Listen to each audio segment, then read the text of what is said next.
The sound that shattered my world wasn't a gunshot or a siren. It was the sterile chime of a new email landing in my inbox. I was sitting at my small kitchen table, nursing a cup of lukewarm tea, the silence of my house pressing in on me. 2 days. For 2 days, his words had been echoing in that silence, a relentless mantra of rejection. You're not welcome, Mom. My son, my Liam, the boy I had raised on my own, had disinvited me from his wedding. But the email was from a name I didn't recognize. The subject line was stark. Invoice, DOR 2025, WFG. I clicked, and there it was. A professionally formatted bill, complete with a logo for Fiona's Future Forward Group. The amount due made the air leave my lungs. $60,000. For what? I scrolled down, my hand trembling, and read the itemized list. Emotional distress, venue re-evaluation, schedule disruption. This wasn't just a rejection. This was a punishment. A bill for being his mother. Hey everyone, welcome to the channel When Love Betrays. My world had shrunk to the size of my small, two-bedroom home in the suburbs of Cleveland, Ohio. It was the house Liam had grown up in, the one where I'd measured his height against the door frame until he'd stooped to get through it. After my husband Robert passed away when Liam was just 10, this house became our fortress. Every penny I earned from my job as a high school history teacher went into these walls, into Liam's education, into his future. I never remarried. Liam was my world, my singular, brilliant project, and I had succeeded. He'd graduated from a top university, landed a fantastic job in finance in New York, and met a woman he loved, Fiona. The first time I met Fiona, I understood her appeal. She was polished, ambitious, and radiated a kind of confidence that only comes from a life without financial worry. She ran her own lifestyle consultancy, a concept I didn't fully grasp, but which seemed to involve a lot of meetings in glass-walled offices. Beside her, my son seemed to stand taller, his shoulders broader. I was happy for him, truly, but a small, maternal alarm bell had tinkled somewhere in the back of my mind. It was the way she'd looked around my home, her smile tight as she took in my worn armchair and the collection of mismatched photo frames on the mantelpiece. How very authentic, she'd said. It wasn't a compliment. The tension simmered for months, mostly over the wedding plans. They were planning a lavish affair at a vineyard in Napa Valley. The costs they mentioned were astronomical, figures that belonged to a different reality than mine. I tried to be supportive, but when Fiona talked about a $10,000 budget for welcome baskets for the guests, a bit of my old world pragmatism slipped out. Goodness, I'd laughed. For that much, you could give everyone a small bar of gold. The video call went silent. Fiona's face was a mask of polite ice. Liam looked mortified. Mom, he'd said later, his voice tight. You can't say things like that. You embarrassed me. You embarrassed Fiona. I had apologized profusely, explaining it was just a joke, a generational gap in humor. I thought we had moved past it. I was wrong. The call came 2 weeks later. I was potting geraniums on my back porch, my hands caked in soil, feeling perfectly content. Liam's name flashed on the screen. Hi, sweetheart. Thinking about your wedding colors. Have you settled on... Mom, stop. His voice was flat, devoid of warmth. We need to talk. Fiona and I have had a long discussion about the wedding, about the energy we want on the day. The energy? I asked, a cold dread creeping up my spine. We feel that your presence would be a source of stress, he continued, the words sounding rehearsed. Your values? They just don't align with what we're trying to build together. It's for the best. You're not welcome at the wedding. The phone felt slick in my hand. Liam, what are you talking about? It was a joke about the baskets. A stupid joke. It's more than that, Mom. You just don't get it. A woman's voice murmured in the background. Fiona, we've made our decision. Please respect it. And he hung up. I stood there for an hour, maybe more, the trowel still in my hand, the sun dipping below the neighbor's roof. The rejection was a physical blow, leaving me breathless. For 2 days, I replayed every conversation, every interaction, searching for where I had gone so wrong. I was his mother, his only living parent, and then the email arrived. It wasn't just a bill, it was a declaration of war, consultation fee for emotional labor, post-negative interaction, $15,000, venue rescouting due to familial stress contamination, $25,000, non-refundable deposit forfeiture on original mother-son dance choreographer, $5,000. The list went on, a litany of corporate speak cruelty. At the bottom was a note, payment due within 30 days to avoid legal escalation. We appreciate your prompt settlement of this emotional and financial debt. The teacup rattled in its saucer as I set it down. My life savings, the money I had carefully set aside for my retirement, wouldn't even cover half of it. They hadn't just cut me out of their life, they were trying to ruin the one I had left. The shock began to recede, replaced by a slow, burning ember of something I hadn't felt in a very long time. Pure, unadulterated rage. The bill sat on my counter, a venomous snake coiled in the heart of my home. For a full day, I couldn't touch it. I'd walk by, my heart hammering, and look away as if it were a corpse. My mind, however, was a frantic whirlwind, spinning back through 30 years of memories, trying to find the broken cog that had led to this catastrophic failure of love. I remembered Liam as a boy, all scraped knees and boundless energy. After Robert died, the two of us became a team. I worked extra hours, tutoring after school, just to afford that second-hand saxophone he desperately wanted. I remembered staying up until 2 a.m. with him, building a model of the solar system out of styrofoam balls and coat hanger wire for his science fair project. He'd won a blue ribbon, and the look of pride on his face was my only necessary reward. We were the protagonists of our own story, the widow and her son against the world. There was a promise I made to Robert on his deathbed, a quiet whisper in the sterile, beeping hospital room. I'll make sure he's a good man, Rob, I promise. For 2 decades, that promise was my guiding star. I taught Liam to be kind, to hold the door for strangers, to respect his elders, to understand the value of a dollar earned through honest work. Had I failed so completely, the man who sent that invoice was not the boy I had raised. My best friend, Carol, a fellow retired teacher who possessed a spine of pure steel, came over the next evening. She found me staring at the bill, which I had finally flattened out on the dining table. She read it, her glasses perched on the end of her nose. She didn't speak for a long time. Then she took her glasses off, folded them, and placed them deliberately on the table. Well, she said, her voice dangerously calm, this isn't Liam, this is her.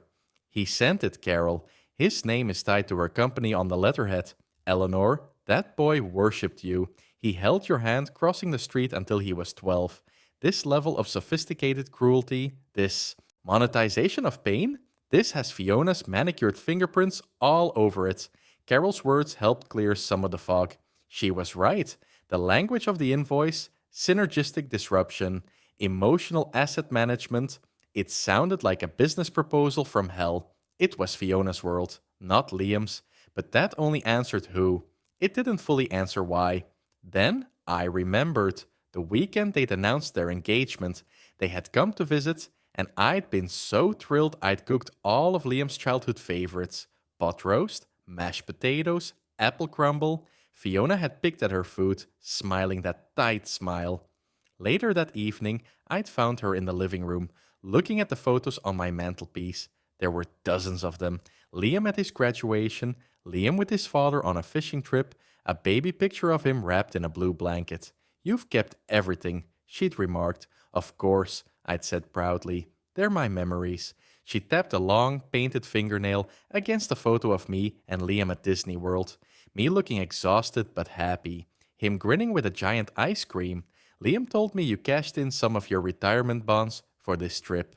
It was his 16th birthday. It was worth every penny, I said. Fiona's smile didn't reach her eyes. My parents believe in a different philosophy.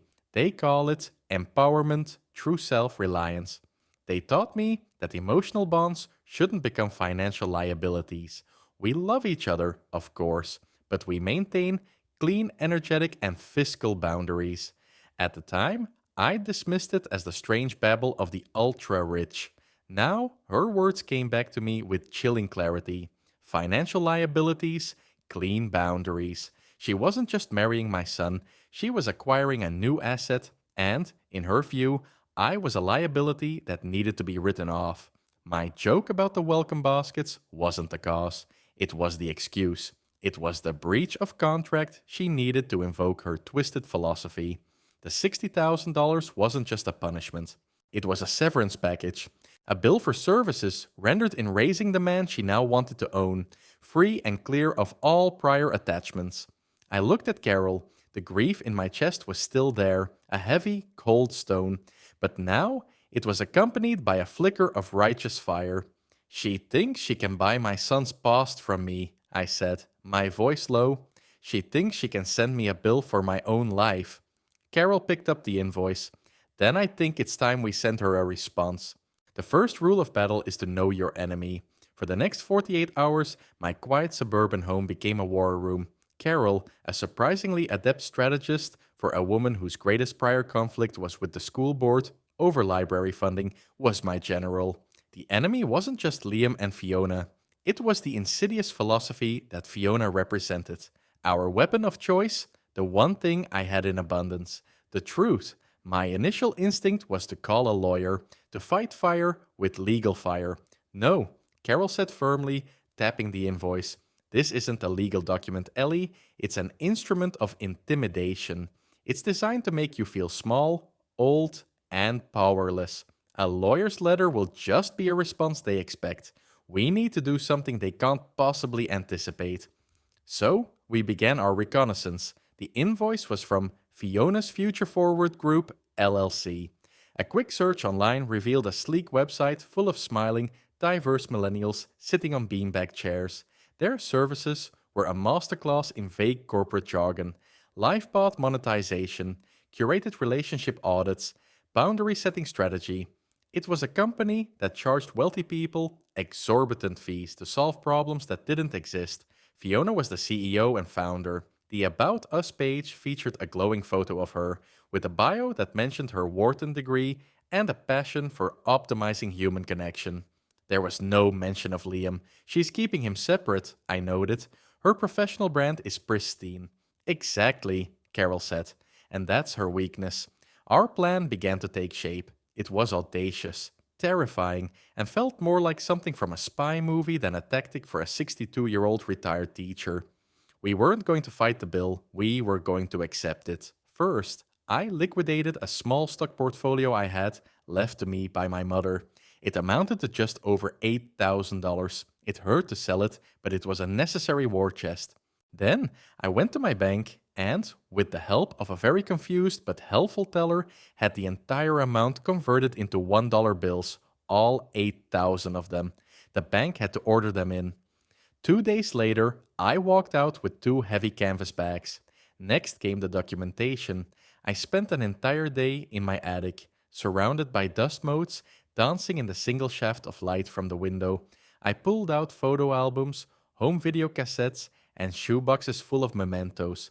I found the receipt for that saxophone. I found the medical bills from when Liam broke his arm, falling out of a tree. I found the program from his high school play, where I'd sewn all the costumes. I found the letter from his college, offering him the scholarship that still hadn't covered everything, a gap I had filled by taking out a second mortgage on the house, a fact I had never told him. I scanned everything, receipts, photos, report cards, doctor's notes. I created my own invoice, a counter invoice. It wasn't for money, it was for time, for love, for sacrifice. Item, 168 hours of lost sleep during colic, year 1.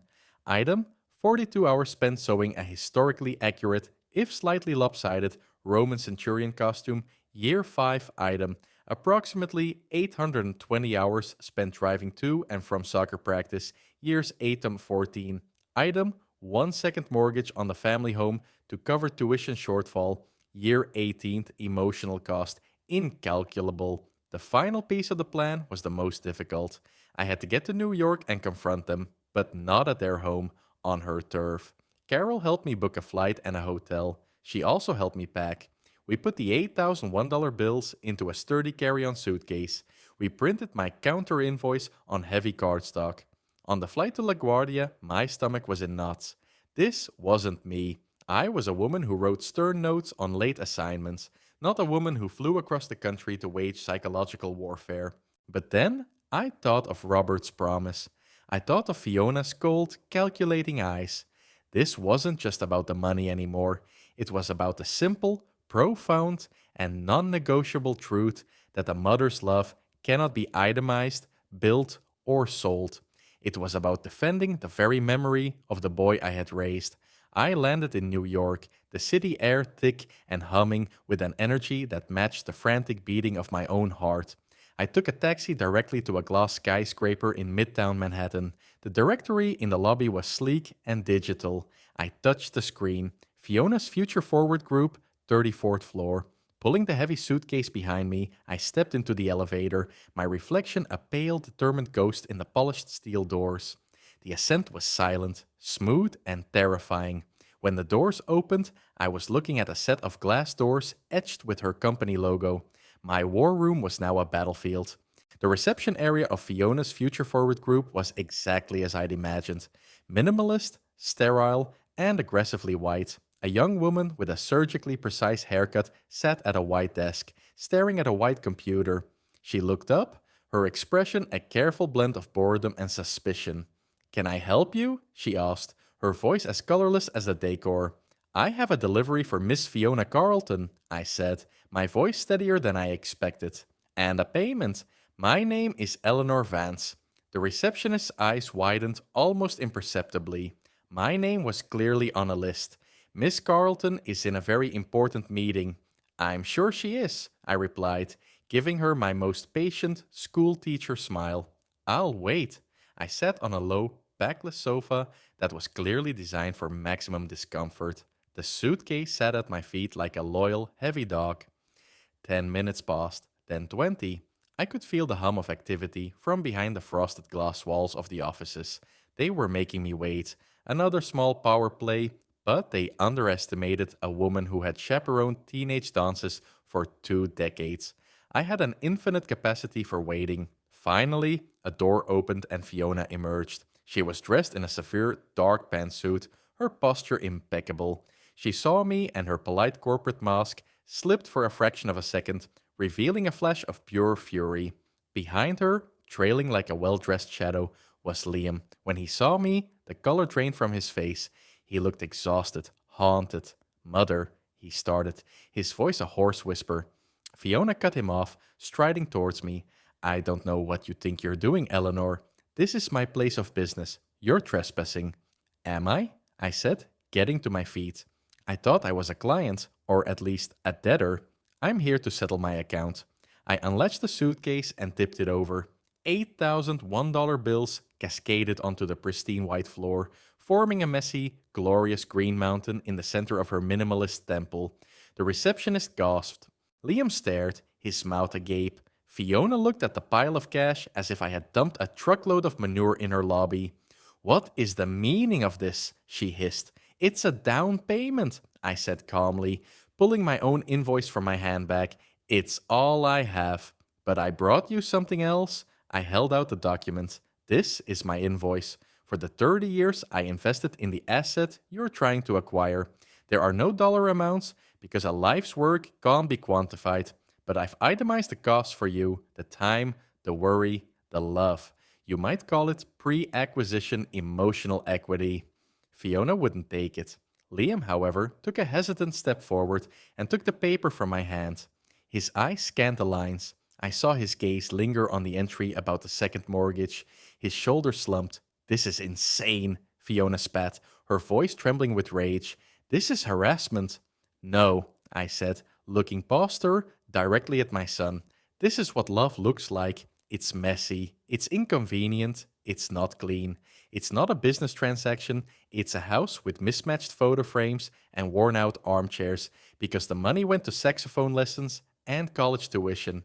It's showing up when you're not wanted, to remind someone who they are." I turned my gaze fully on Liam. My anger was gone, replaced by a deep, aching sorrow. I didn't raise a man who would let someone put a price tag on his mother's love. I didn't raise a man who would co-sign a letter of extortion. The boy I raised, the man I was so proud of, he would never have done this. I don't know who you are anymore, Liam, but I hope you find him again. I looked at the money on the floor, then back at Fiona. Keep the change, I said. Without another word, I turned and walked out. I didn't look back. I didn't need to.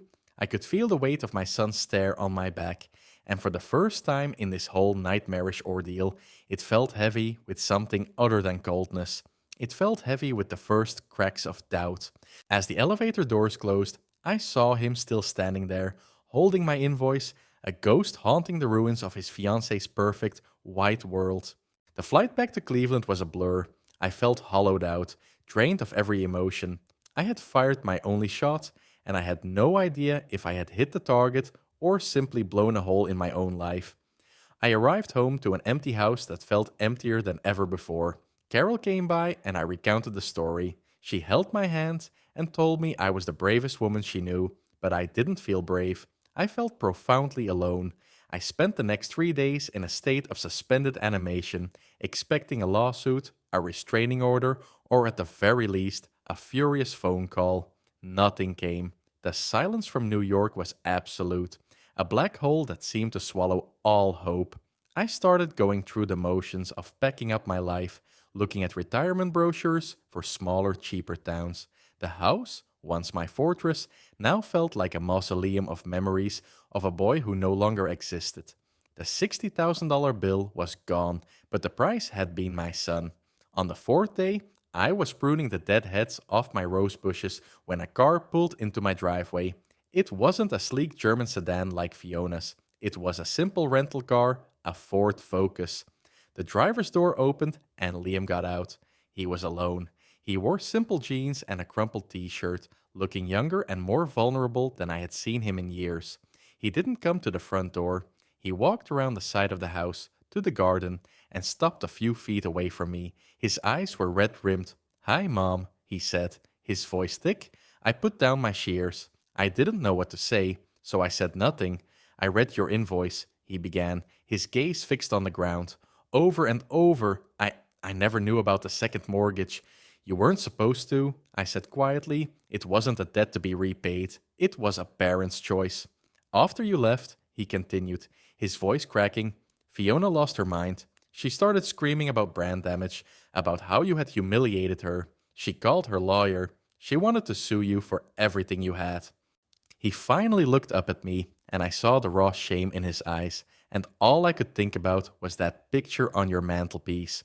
Me with the ice cream at Disney World, and the line item on your invoice about the Roman centurion costume. He took a shaky breath. "I was so desperate to fit into her world, Mom. Her family, everything is a transaction. Love, success, loyalty. It all has a price. If you don't perform, you're cut. I was so afraid of being cut. I let her convince me that your old-fashioned love was holding me back, that we needed clean boundaries. The bill? It was her idea, her words. But I let her add my name. I signed off on it, and there's no excuse for that." Tears were now streaming down his face. When I saw that money on the floor of her office, all those single-dollar bills, I realized what you were showing me. Every dollar was a moment, a sacrifice, something real, and I had traded it all for a brand. "What happened with Fiona?" I asked. "It's over," he said simply. I told her that my mother's love wasn't a liability on a balance sheet. That was the end. The wedding is off. Everything is off. He stood there, a grown man weeping in his childhood garden. My heart, which I thought had been permanently frozen, began to thaw. I opened my arms. He collapsed into them, sobbing like the little boy who had scraped his knee all those years ago. We stood there for a long time, surrounded by the scent of roses, the past and the future, colliding in a quiet, painful, and beautiful reconciliation. There would be no wedding. The $60,000 bill was a scar we would both carry. But our relationship, broken and nearly destroyed, had a chance to be rebuilt. Not on the transactional terms of Fiona's world, but on the solid, priceless foundation of a pot roast, a lopsided costume, and a mother who had refused to let her love be sold. He wasn't just my son again. He was the good man I had promised his father he would be. He had just taken a very wrong turn to find his way back. And I was here, waiting to welcome him home,